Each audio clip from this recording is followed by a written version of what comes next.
Good morning on this clear skied Wednesday. Here's a riddle that some in the city are trying to solve. How do you stage a winter festival when winter is unseasonably warm? Short answer, technology. During the last few years, Winter Jam in Central Park has become a climatological crapshoot. The event, which typically offers sledding, snowshoeing and ski lessons to around 15,000 New Yorkers, was called off in 2012 because there was not enough snow, and it was cancelled again 4 years later because of a blizzard. Last year, the festival, billed as New York City's ultimate snow day, went on with no natural snow at all. We've learned to work with what we have, said Anthony Sama, the director for special events for the city's Parks Department. That means moving forward with or without help from Mother Nature. While the event used to depend on actual snow, the Parks Department now relies on a platoon of snow guns brought in from an upstate ski resort to build artificial snow hills. Even then, it's not easy to create a hill that's large enough to survive warm weather and rain. The snow guns must spray microscopic droplets of water into air that is 28 degrees, or below, for 5 days. Winter Jam is the Saturday, from 11 a.m. to 3 p.m., by the Naumburg Band Shell.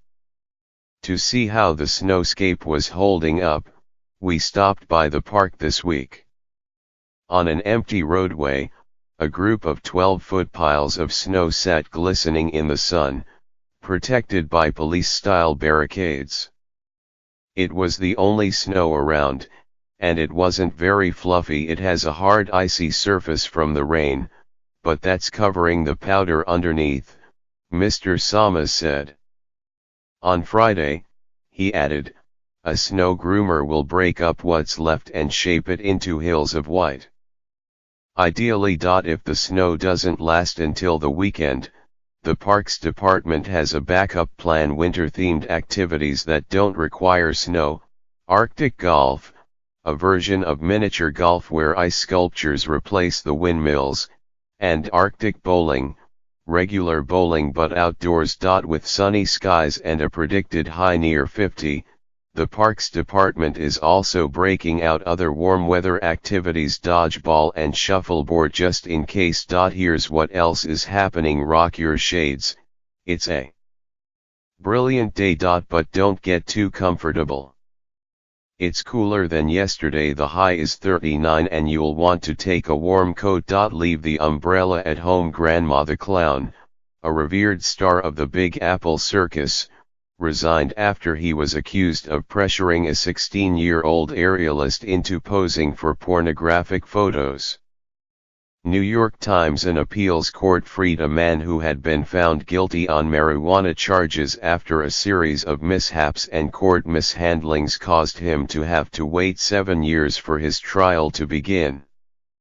New York Times Mayor Bill de Blasio set a target of opening up 20 of his 90 homeless shelters that were laid out in his vision plan before the end of 2017. Only 10 have opened. New York Times opening statements were made in the federal corruption trial of Joseph Percoco, a former friend and advisor to Gov. Andrew M. Cuomo. New York Times: New York City has sued big pharma drug companies over the opioid crisis, joining a national campaign to hold those companies responsible for costs related to the epidemic. New York Times Gov. Philip D. Murphy of New Jersey signed an executive order aimed at loosening the state's restrictive medical marijuana policies. New York Times: the Brooklyn District Attorney, Eric Gonzalez, has formed a committee of more than 50 criminal justice experts in hopes of sustaining his predecessor's legacy of reform. New York Times: in About New York, the columnist Jim Dwyer contemplates how the feud between the governor and the mayor is holding New York City back. New York Times: Wyatt T. Walker, a Harlem leader and chief of staff to the Rev. Dr. Martin Luther King Jr., died at 88. New York Times. The city has chosen 4 artists who will work with different agencies to develop projects and use public art projects to address social issues affecting the city. New York Times. After her work was absent from New York stages for 17 years, the Japanese choreographer Kei Take returned to speak about Juilliard technique and finding dance in nature. New York Times. An inmate at Rikers Island allegedly called for medical assistance for nearly an hour before the staff responded, 5 days before his death. New York Daily News. The soldier who gave his life rescuing others in the deadly Bronx fire last month will have a street named after him. Pix 11. Today's Metropolitan Diary. Thank you for your service. For a global look at what's happening, see your morning briefing. Break a sweat and relax at a meditative yoga class at the Poe Park Visitor Center in the Bronx. 9:30 a.m. Free. Bring your existential questions to the Ask a Philosopher booth at Bryant Park in Midtown Manhattan. Noon to 4 p.m. Free. The author Vanessa K. Valdez discusses her book Diasporic Blackness, The Life and Times of Arturo Alfonso Schomburg at the Schomburg Center for Research in Black Culture in Harlem. 6:30 p.m. Free. Learn how to make fish soup with lemongrass and tomatoes at a La Cuisine cooking class at the Alley Pond Environmental Center in Little Neck, Queens. 7 p.m. $24. The graphic artists Arsa Korayak and Sasha Matthews discuss graphic literature at Book Culture on the Upper West Side. 7 p.m. Free. Alternate side parking remains in effect until February 12. For more events, see the New York Times' Arts and Entertainment Guide. The Off-Broadway Alliance has kicked off its biannual 20 at 20 promotion, which offers theatergoers $20 tickets to most off-Broadway shows through February 11. Among the 27 productions offering discounted tickets are a few New York Times critics picks. Avenue Q, a musical puppet show for adults, won the Tony for Best Musical in 2004, besting Wicked in a huge upset. Even through its multiple iterations, from off-Broadway to Broadway and back, it has charmed our critic Ben Brantley, who wrote that pretty much anyone who remembers arriving in New York, fresh from school, without a trust fund or a sugar daddy, or mama, will find grounds for identifying with those rudderless figures on stage. Bright colors and bold patterns reopened at the end of last year at the Soho Playhouse.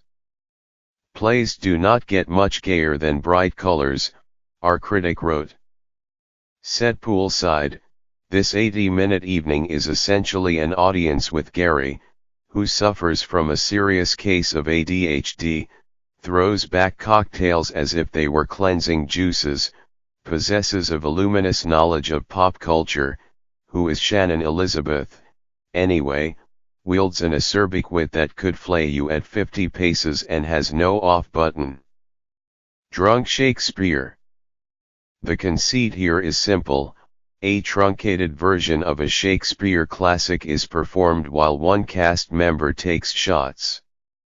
Our critic wrote that what sets Drunk Shakespeare apart from other productions where actors are impaired is that alcohol isn't the main character.